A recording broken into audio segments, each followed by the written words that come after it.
Lockin' 99. How you doing there, brother? Thanks for popping in, being first in the live stream, Lockin'. Let me get the first order of business taken care of here. First in the live stream. All right. Oh, come on. Refresh. There we go. November GAW. Load up, please. Don't know what else I'm going to do for content. I'm open extra content after our Hall of Fame Friday here.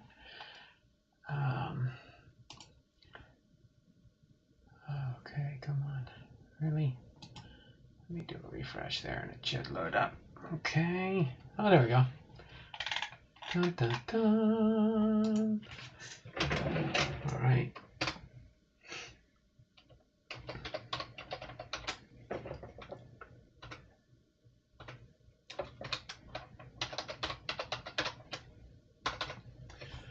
All right. We have got 39 entries in the month of November so far. Hopefully y'all are having a great start to your Friday. Going to game number 6 of the World Series tonight. Houston's ahead 3-2. Looks like you were right about the mountains. The package is stuck in Spokane. Yeah. I'm thinking that's what happened there, because it says it left Spokane, but it might not have. When we have rain down here where we live on the west side of the state, on the east side of the state, because it's a lot colder over there, they're probably getting snow. And usually when the snow starts, especially since it was a delay this year, I mean, we went to Yakima, which is eastern Washington. And yeah, earlier in the month of October, and it was like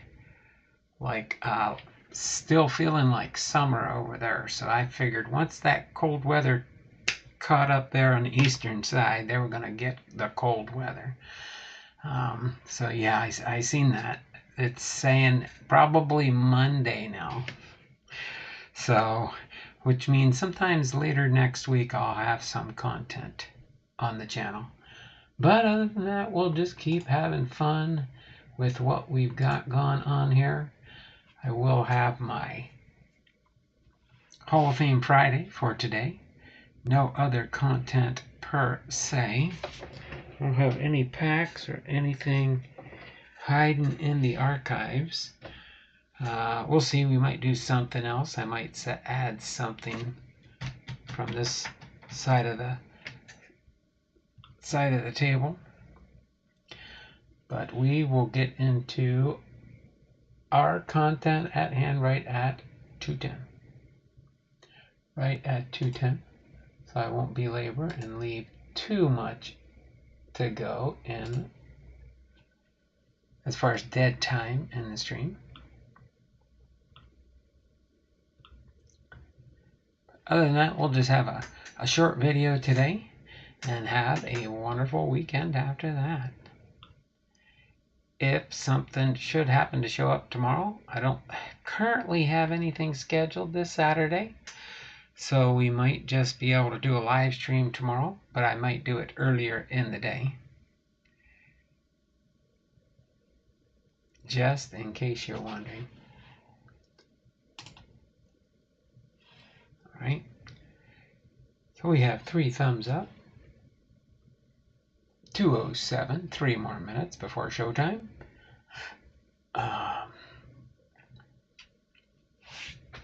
was able to sift and sort through and separated all my different things that you sent me and that got sent to me from Pennsylvania.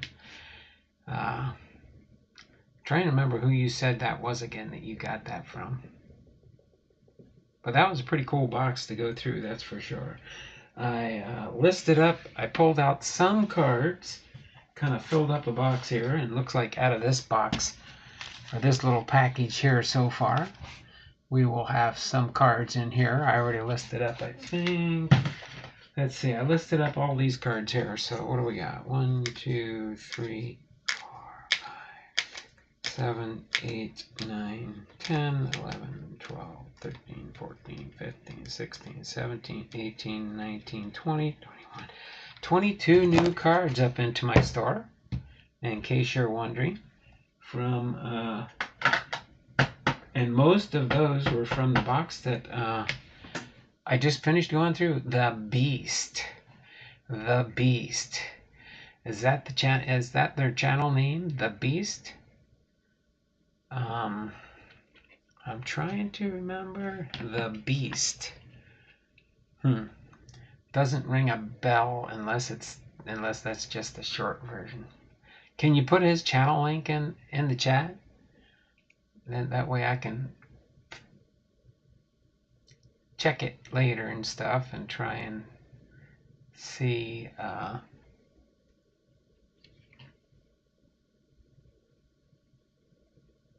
the Beast.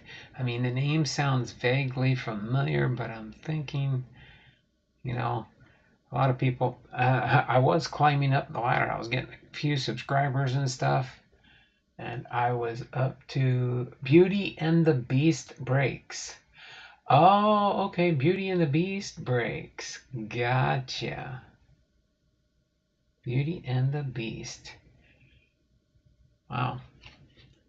Oh, so I know some breakers, when they open stuff, do they just give people the hits and they kind of keep some of the basic inserts, and sometimes people in breaks just want the hits. Could you imagine buying into a break and then all you get is the hits? What about the rest of the cards? But that's nice. When I get things like that, I put them in my separation for 2021 and 2022s. That's when I started getting cards from different people. Base cards are fine with me, because then I can go and try and do some set building, which I'm working on, but that's going to be another project for another time later. Jay loves 100. Okay, Beauty and the Beast Breaks. I'm almost certain I've been to the channel before. I've never bought into any of her breaks, I think. He just opened tons of boxes. Oh, Beauty and the Beast. Okay. Nope, I'm thinking of somebody else. I'm trying to remember. I think the breaker I'm thinking about like that, she's on Ethan's channel a lot. I haven't been to his recently, but I don't think Ethan's been doing as many breaks right now that he's a full-fledged full-time teacher. I'm sure he's devoting most his time there, and when he comes home, when he's home on the weekends, when he's not busy with school, he'll probably be doing something coming up for Christmas break or something like that, or Thanksgiving. I think Thanksgiving weekend probably. I'm guessing he'll probably do something. He just opened tons of boxes and was getting rid of the extras, or the extras are more or less common cards. Yeah, I understand. Diamond Princess, I'm thinking about. Maybe that's the one. Diamond Princess. She's on Ethan's channel sometimes, right? Oh man, we've gone over. We got 12:10. We need to get into our Hall of Fame Friday. So let me do one last thing. Let me refresh the chat here, make sure I don't miss anybody that comes in after we start our content here. One more on my other computer here. That way I can look different spots. And let's get into this guy right here. Urban Clarence Faber, commonly known as Red Faber, Chicago American League 1914 to 1933. A durable right-hander who won 253 games and lost 211. His ERA was 3.13 games in 2 decades with the White Sox. Victor in 3 games of the 1917 World Series against the Giants. Won 20 or more games in season 4 times, 3 in succession. I think I'm going to start reading their postcard. And in case you haven't seen these are pretty cool. just like a regular postcard. Why is it so bright? Probably because the card's so white. When it's that color, it's fine. When it just reflects the white, so you can't really see it as much. Oh, there we go. I just get it. National Baseball Hall of Fame postcard. I have the complete set, including the new ones for Jeter and all those. I'm trying to remember where I put the extras, though. I think it's in my box, my Hall of Fame box, oversized type stuff. Let's pop this right up here, and we will get into our Hall of Fame biography for Red Faber.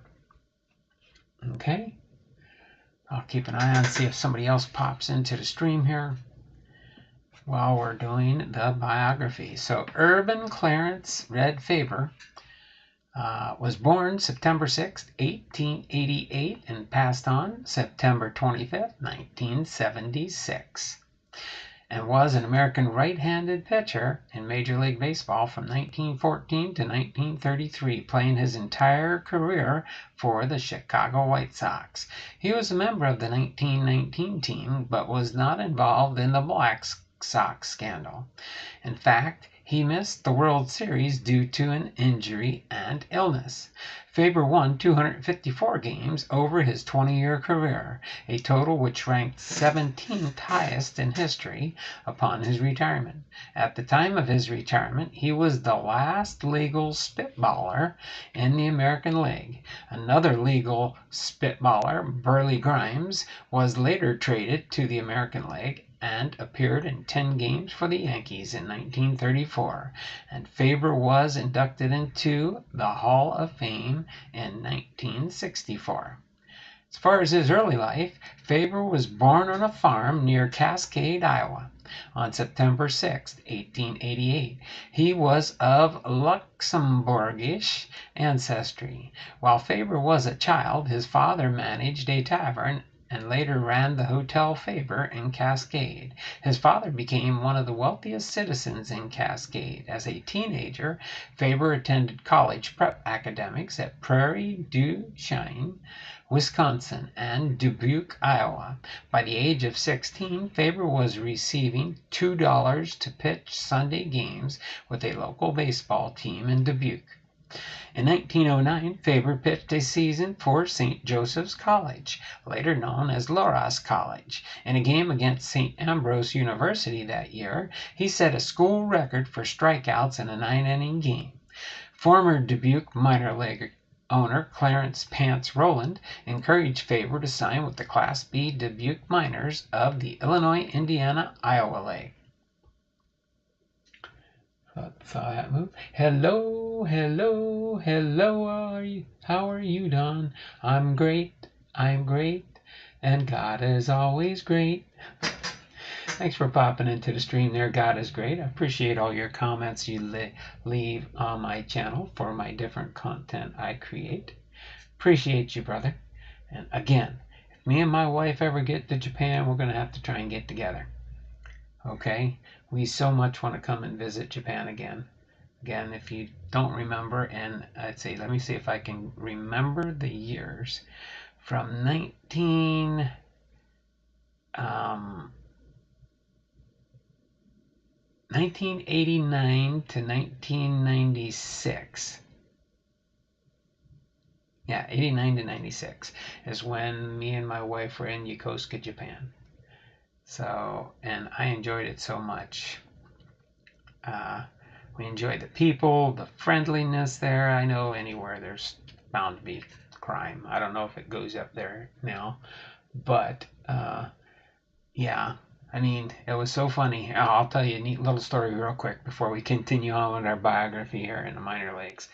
When we were stationed there, when we lived out in town, we were waiting to get into base housing.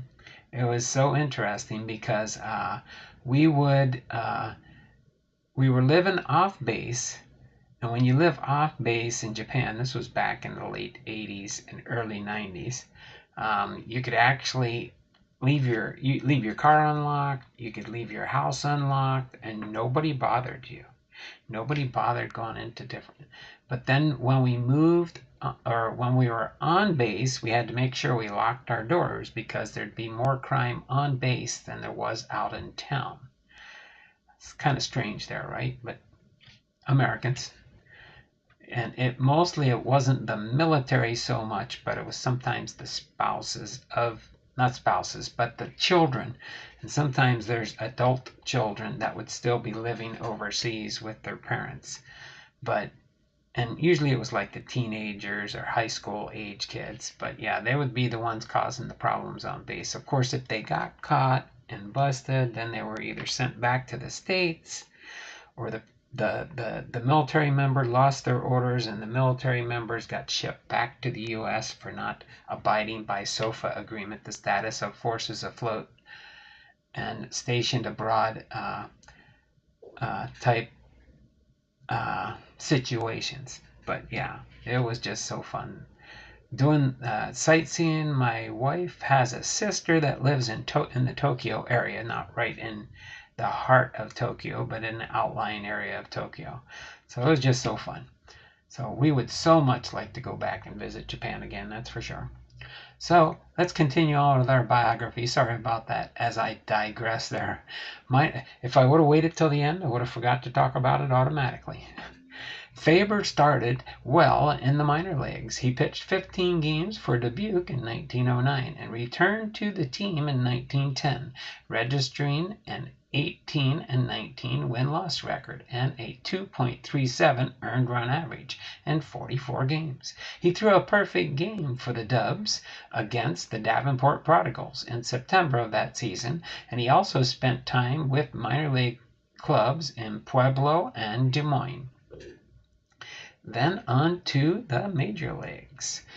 Early in his career, Faber broke into the major leagues in 1914, starting 19 games and relieving in another 21. He posted a 2.68 ERA while winning 10 games and saving a league-leading 4 games, a statistic that was not invented until 1959 and became an official baseball stat only in 1969. Through the 1910s, he varied between starting and relieving for a team that enjoyed a wealth of pitching talent. In 1915, he won 24 games, tied for second in the American League behind Walter Johnson, and led the league with 50 appearances. In one game that season, he pitched a 3-hitter with only 67 pitches. Oh, wow. So he might have had a whole bunch of pop flyouts and stuff like that. In 1917, he had a record of 16-13. And at one point started and won 3 games in 2 days. He saved his best work for the World Series against the New York Giants. After winning Game 2 in Chicago but losing Game 4 on the road, he came into Game 5 at home in relief and picked up the win as the Sox came back from a 5-2 deficit in the 7th inning to win 8-5. Faber went the distance in the clinching Game 6 2 days later at the Polo Grounds, picking up his 3rd win of the series by a 4-2 score. As a consequence, he holds the all-time league record for pitching decisions in a single World Series with 4.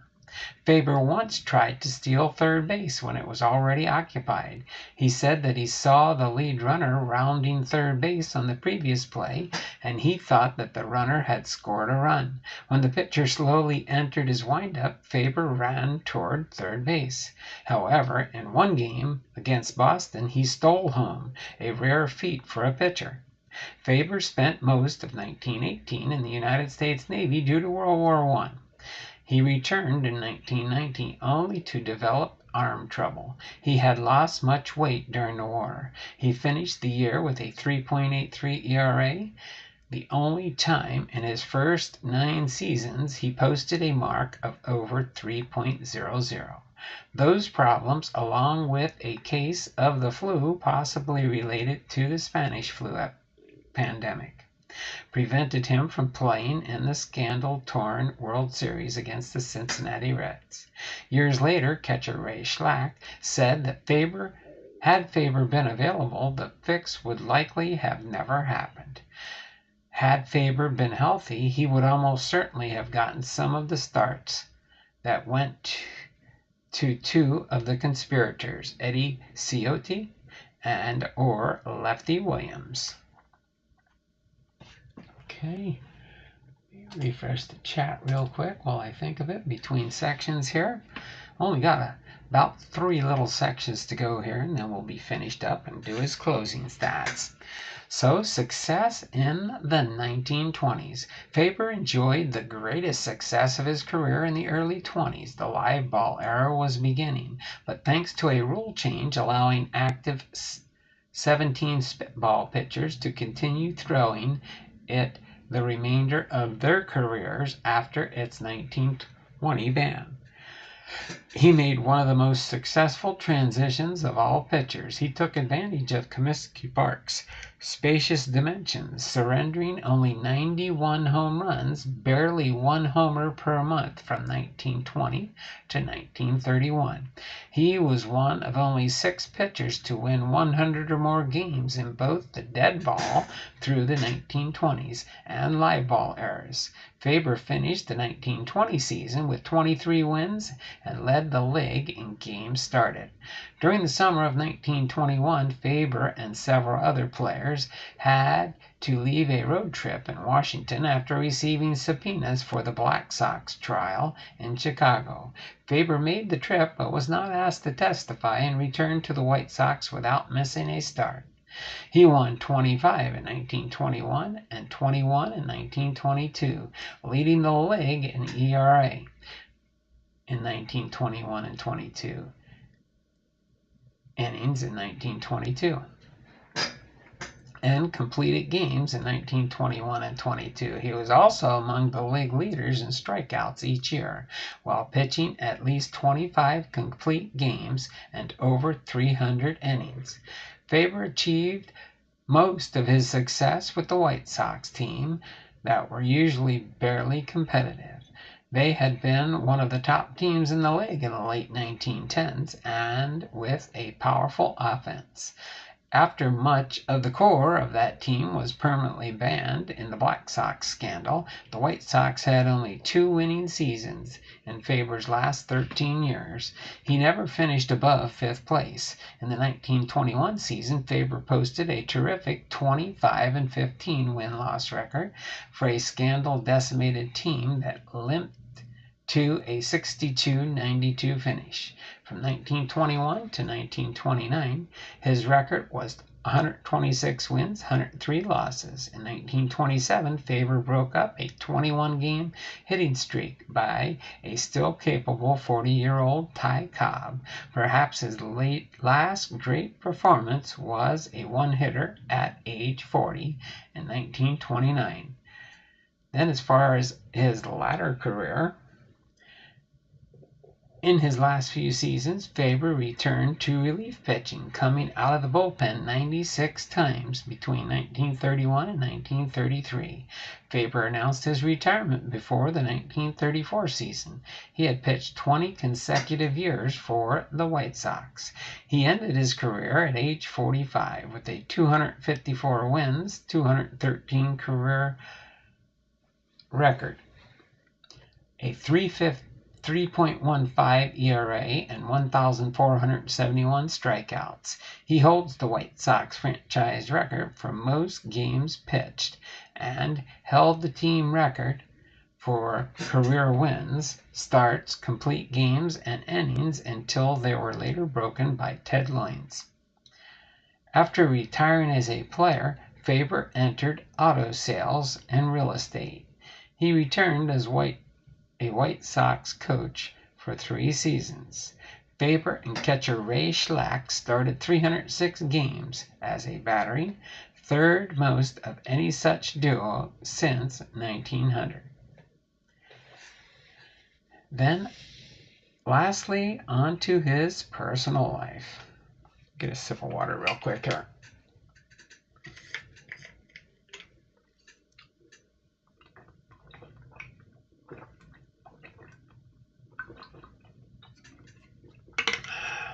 It's a blustery wet day today. Started off my day. I had to go to my local clinic and get a blood draw for a blood test I had done for see how my liver is doing. Just on a side note, it's doing fine. They put me on a medication that could cause problems with the liver, but they said it's working for me fine and that I should finish off the rest of the doses to get rid of the fungi on my big right toe. And it's looking better already. Matter of fact, I can trim my nails a lot easier now. I know you didn't really need to know that. That was my personal life, and now we're going to do Red Faber's personal life. In 1947, Faber married Frances Fran Knutson, who was nearly 30 years younger than he. Faber said that he was too old for her, but she insisted that they get married. Fran was Lutheran and a divorcee, and the couple married quickly, making the marriage unpopular among Faber's Catholic family. However, some became more accepting with time. The couple had a son the next year, Irvin C. Faber II, nicknamed Pepper. When he was 14, he suffered a broken neck and a near-fatal swimming accident, causing long-term health problems. Faber helped to found Baseball Anonymous, a charitable organization that assisted former baseball players who had run into financial or physical problems. Later, he worked on a Cook County highway surveying team until he was nearly 80 years old.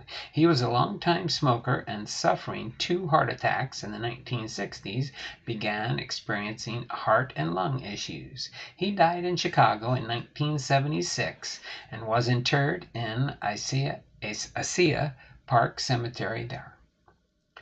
So there we go. Let's recap his stats during his Major League Baseball career.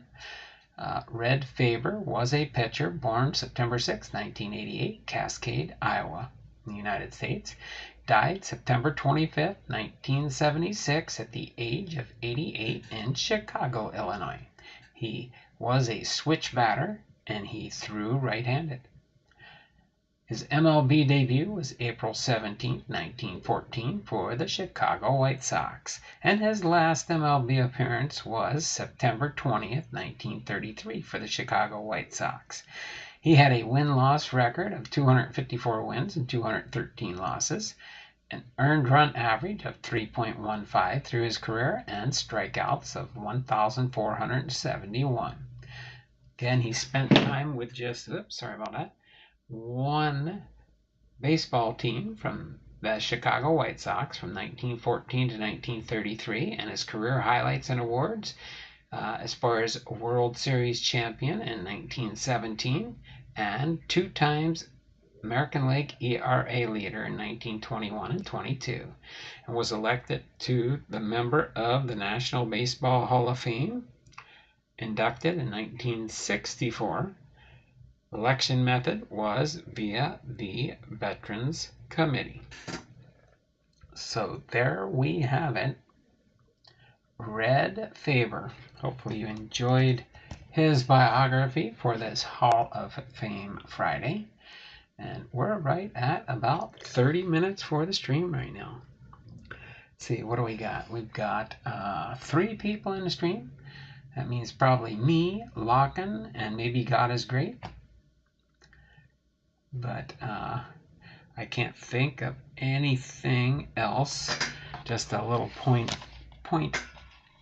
of contention here. We do have, remember, this is all my prizes for the month of November, and I'm going to mix things up. And actually, so these are all gold cards. The gold cards that Topps do are kind of like short print cards. They've 2021. Each year they kind of upgrade the short prints.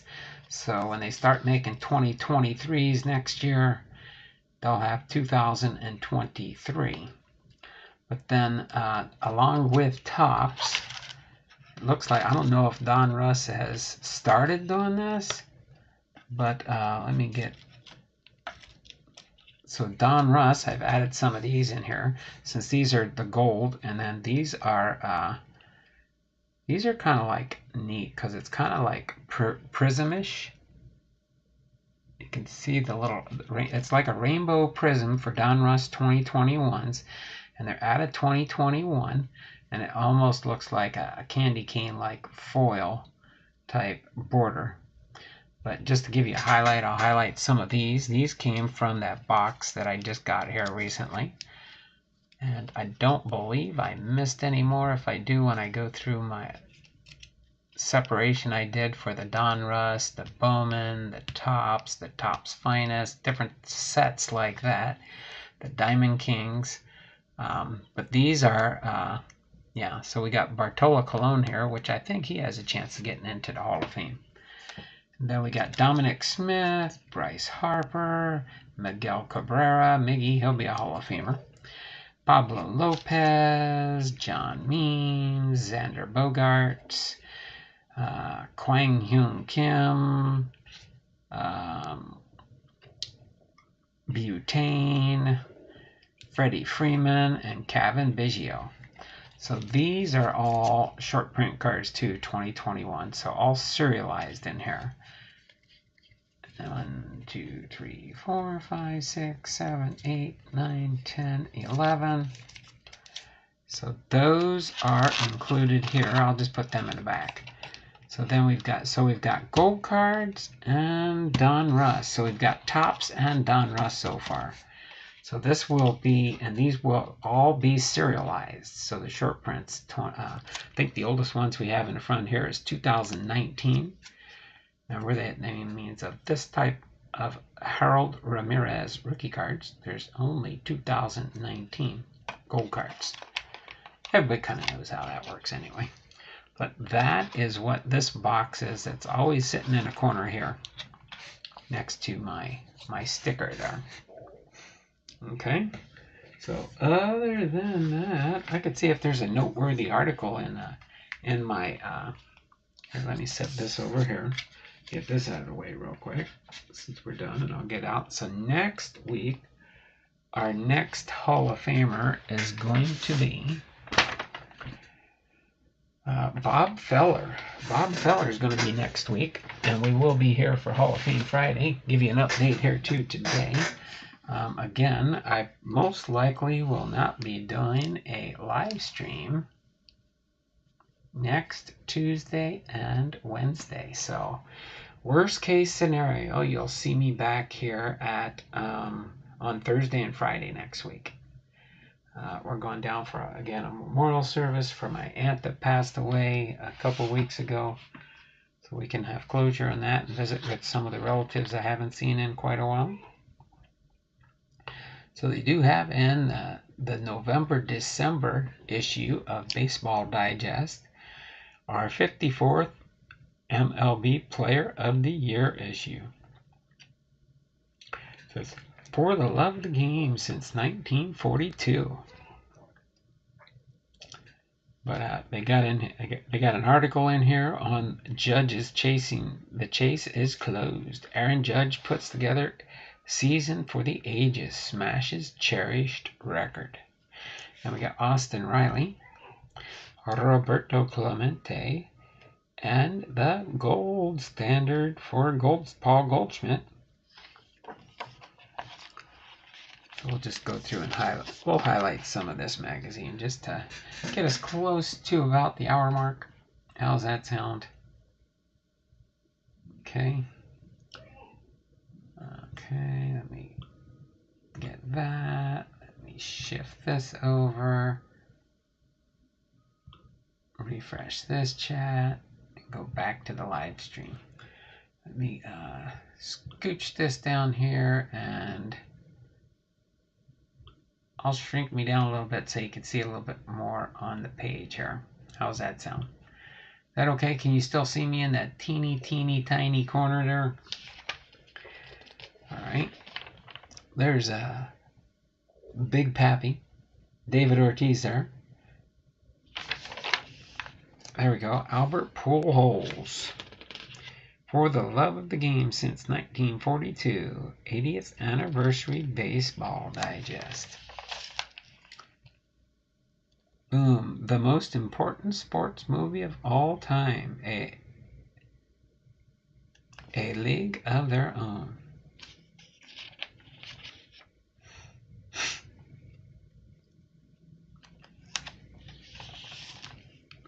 got Jim Bunning here.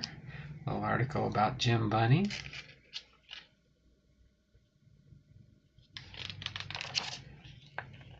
Nice reads with the different articles in here. Kind of enjoyable.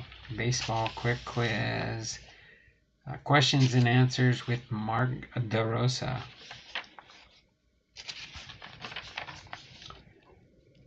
The Least Among Them. That'd be an interesting book to share. 29 players, their brief moments in the big leagues. A unique history of the New York Yankees.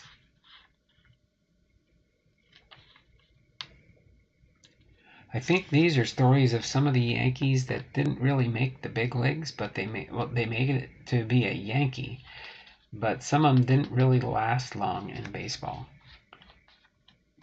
But from what I hear is you can get a type of retirement even if you play one game in the major leagues.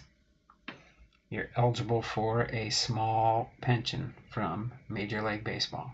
Judge and Fury. With laser-like focus, the Yankees' Aaron Judge put together a season for the ages to smash a cherished record. That'll be interesting to read about this for sure. Just figured I'd share some of the pages in the book here to kind of close things out here. Just off the press, order your copy. Before and After Jackie Robinson. The story of the Brooklyn Dodgers told through the lens of tickets and passes. The gold standard. The Cardinals' Paul Goldschmidt is at the top of his game, but wows teammates with an insatiable drive to get better. That's probably why Kevin's Models and More. Goldie's one of his PC players that he collects. Goldschmidt, especially when he started out earlier with the Arizona Diamondbacks and now is with the St. Louis Cardinals. There we go. 2022 MLB Player of the Year, Aaron Judge.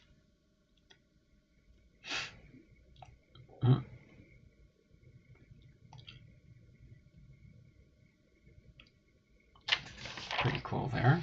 There we go. And then 2022 MLB Pitcher of the Year, Sandy Alcantara.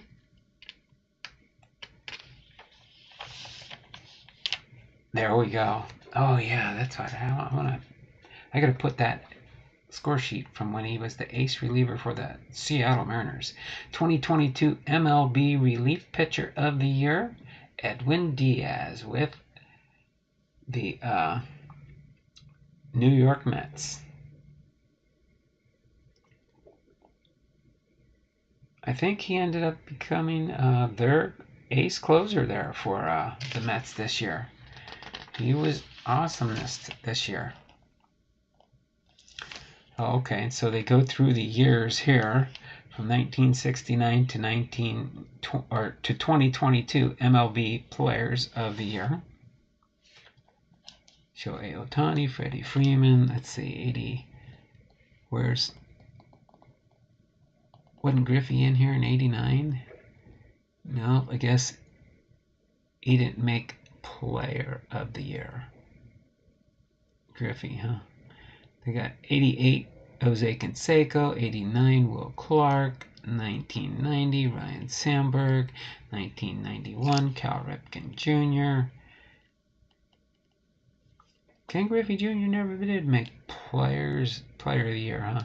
Then we got MLB pitchers of the Year, 1994 to 2022, and MLB relief pitchers. Let's see, Edwin Diaz, 2022. I know Diaz was with the Mariners. I think it was 19 or 18, somewhere around that range. Chuck 2. What Chuck 2? Yep, Chuck 2. Oh, as far as Goldie's, Paul Goldschmidt.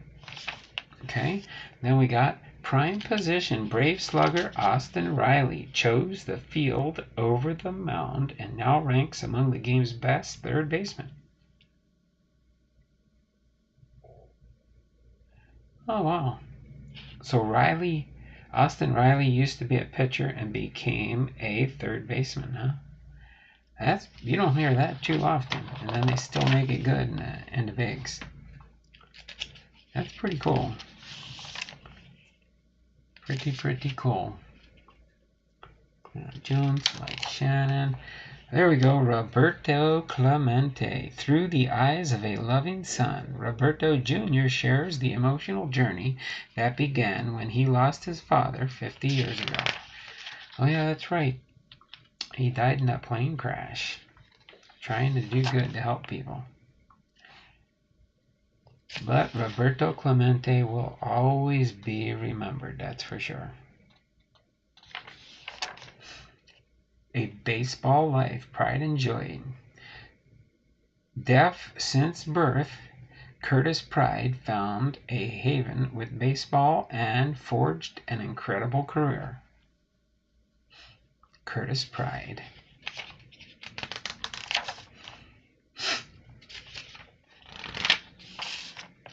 They have a crossword puzzle in here. That's pretty cool. Try and fill in the blanks or figure out the parts of that. The Game I'll Never Forget by Don Mattingly.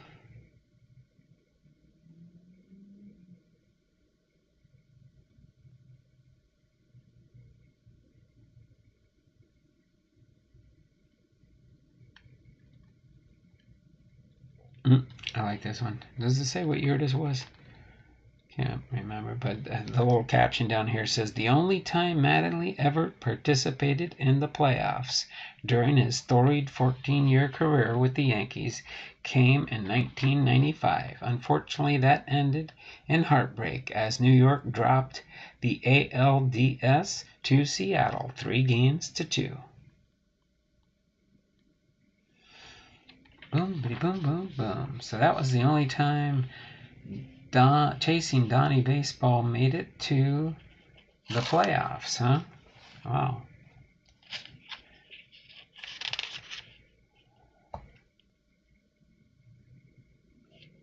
Boom, there we go.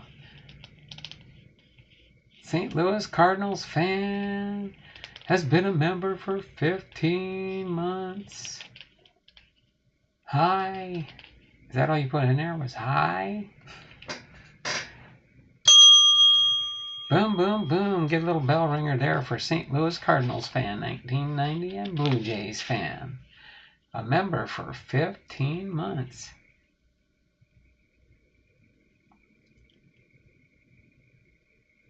Appreciate you, Ryan. Thanks for popping into the stream here. Just going over this stuff here before we finish up here in a few minutes here. So you think you know baseball collision course 2014 rule governing home plate collisions still a work in progress. Backbone of the Cardinals. Tim McCarver doesn't need his monster mask to awe National League foes.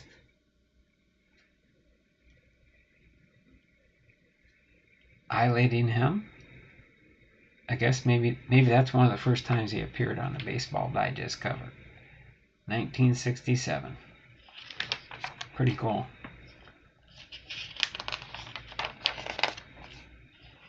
Answers to the puzzle and answers to the trivia questions. Oh, there we go. I like that one right there. I wish I had the Gem Mint 10. I don't have the Gem Mint 10. I think mine's a 9 or an 8. My slab I have of Ken Griffey Jr.'s rookie card. One of these days I'll bring out my Ken Griffey Jr. rookies. My slab mania. I don't have a whole lot of slabs. But I do have more of Ken Griffey Jr. than any other baseball player that's out there. So that was pretty cool. Baseball Digest Collector's Edition.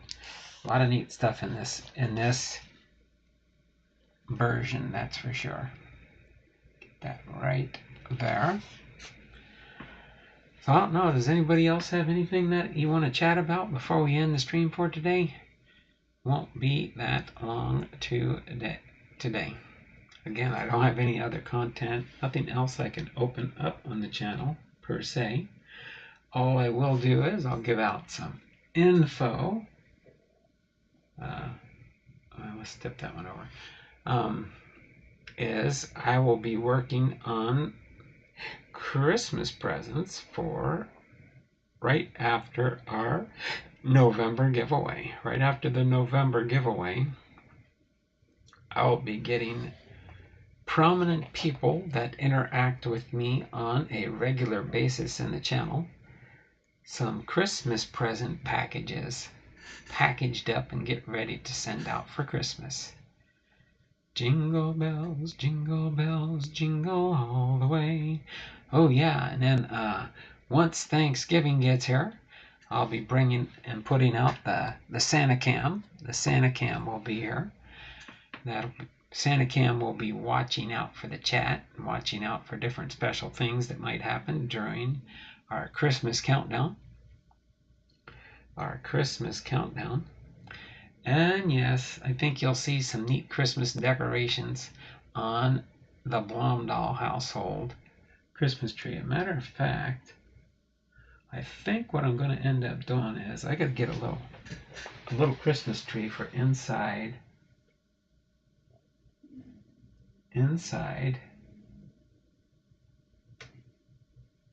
Yeah, I think I'm going to do something special this year. I'll have us a little Christmas. Oh, is this? Oh my word, I didn't even notice that. Okay.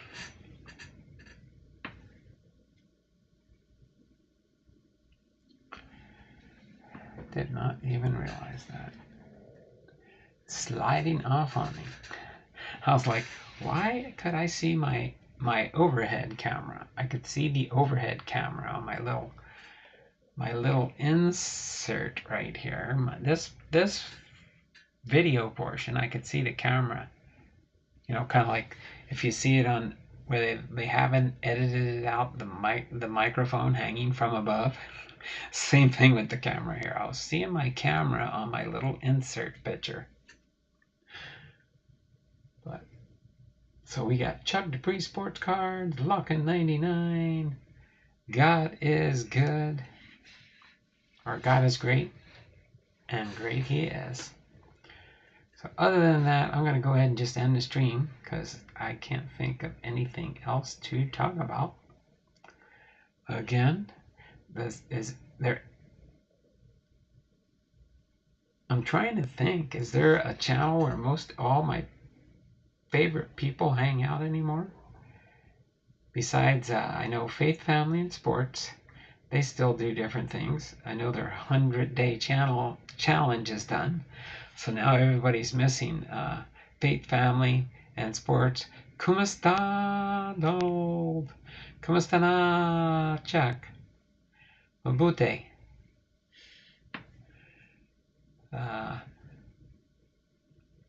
Hopefully everything is fine on your end, Chuck. How's everybody? How's the young lady doing? Is she in the Philippines or is she back in the States yet? Just kind of curious. Don't want to pry too much.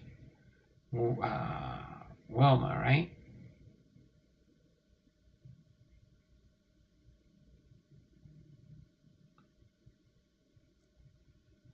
So other than that,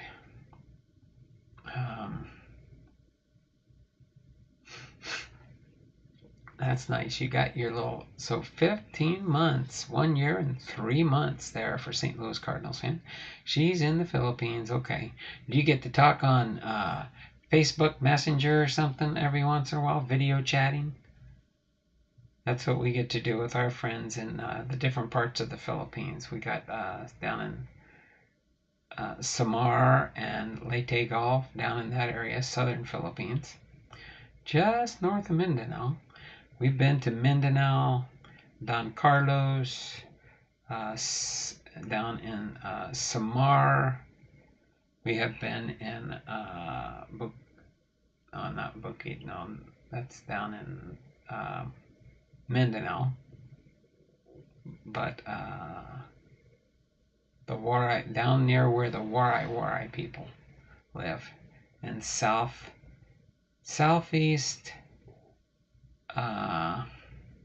Samar. And then Leyte, up in Leyte near Tacloban, is where General MacArthur landed. I told her to spend as much time as possible with the family and spend the holidays there, because when she's here, I'm not sure which holidays will be there. She's in San Jose, Leyte. Oh, okay, Leyte. So, let's see, San Jose, is that up more northern Leyte? Because I know Tacloban is south. Oh, she speaks Warai. Oh, okay. Samar and Leyte. So she's in Samar. Wait, no, Samar, Leyte. Now I'm confused. But anyway, yeah, so they have the one bridge that connects Samar and Leyte. She lives less than a mile from where MacArthur landed. Oh, that's closer to, yeah, that's Tacloban. Oh, so, oh yeah, Tacloban. She should know where Tacloban is then. Tacloban is, yeah, Leyte. San Jose, Leyte. Yeah, so she lives right next door to Tacloban. And we have friends of ours, they're missionaries in southeastern Samar. That's neat. Yeah, near the San Juanico Bridge. Yeah, that's the bridge that goes from Leyte to Samar. Know that area very well. We spent a month in the Philippines. Yes, we spent a lot of time in Tacloban. Yeah, that's the bigger city right there in the south end of Leyte there. Well, that's pretty cool there, Chuck. We do have something in common. So one of these years, maybe when you're over in the Philippines, and maybe make it over to the Philippines again like we want to do, to visit my wife's family and to visit our friends down in Samar, southwestern Samar. So on the very southern tip of Samar. So you got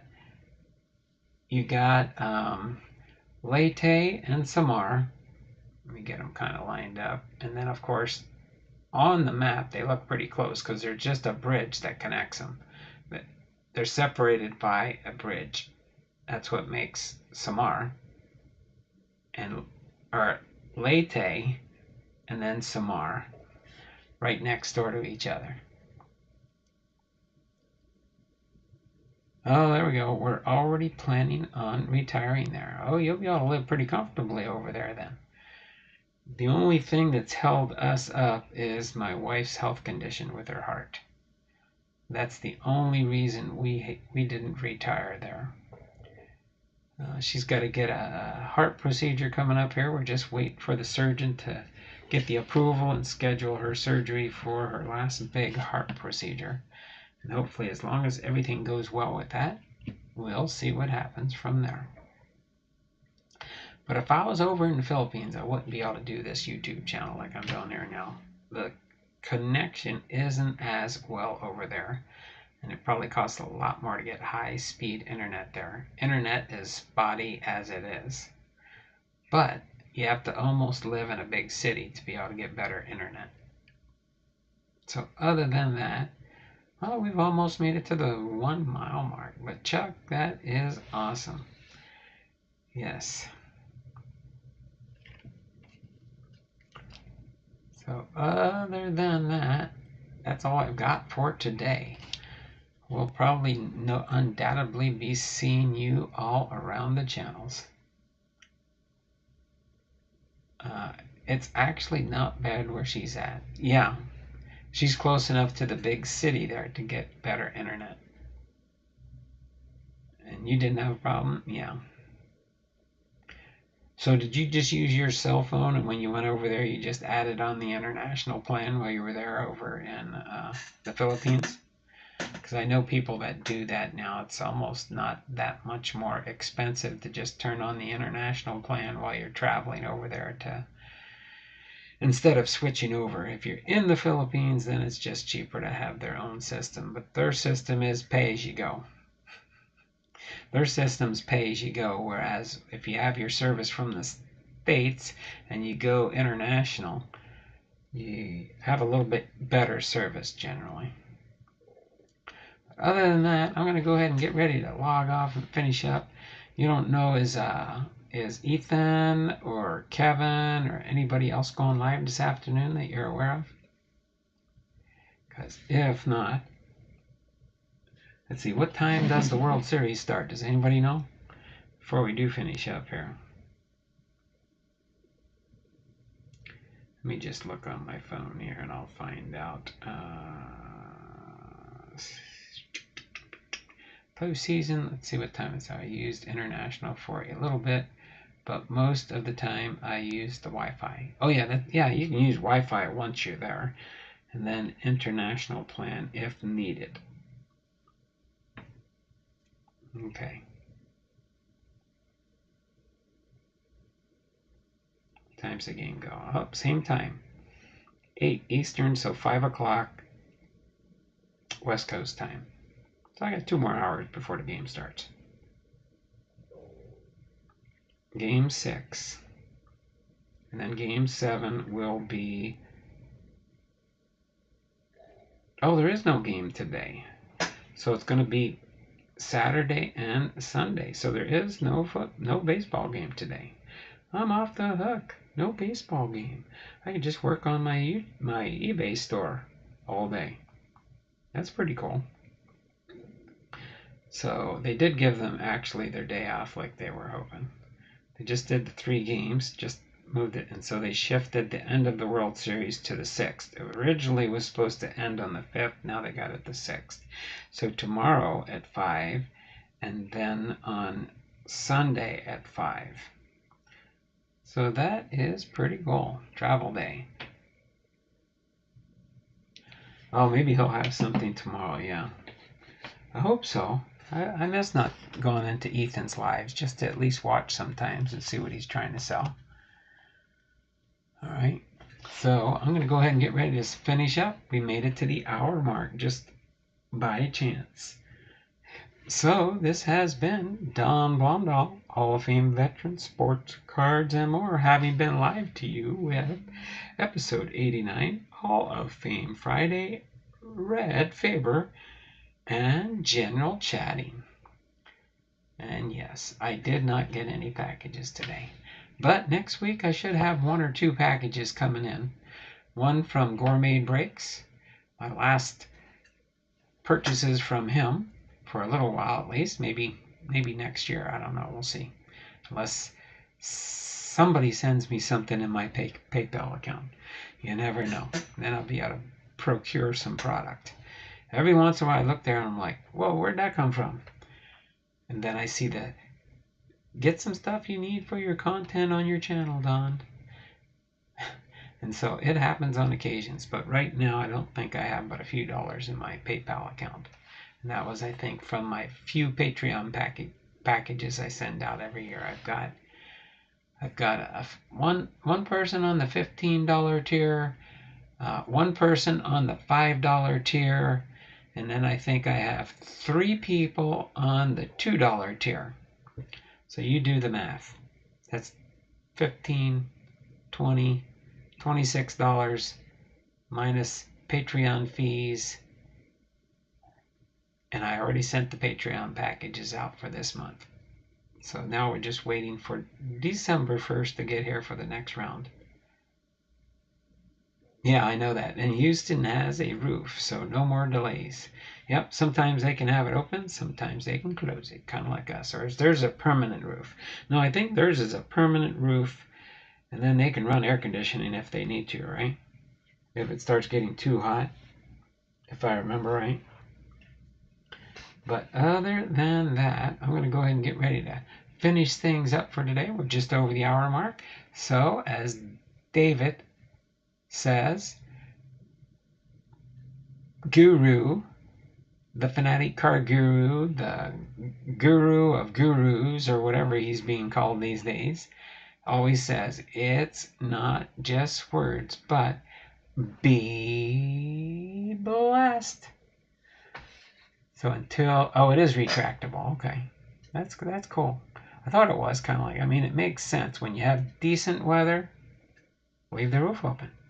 If it's going to storm or rain, close the roof. That way you don't have a rain delay, kind of like we do in Seattle.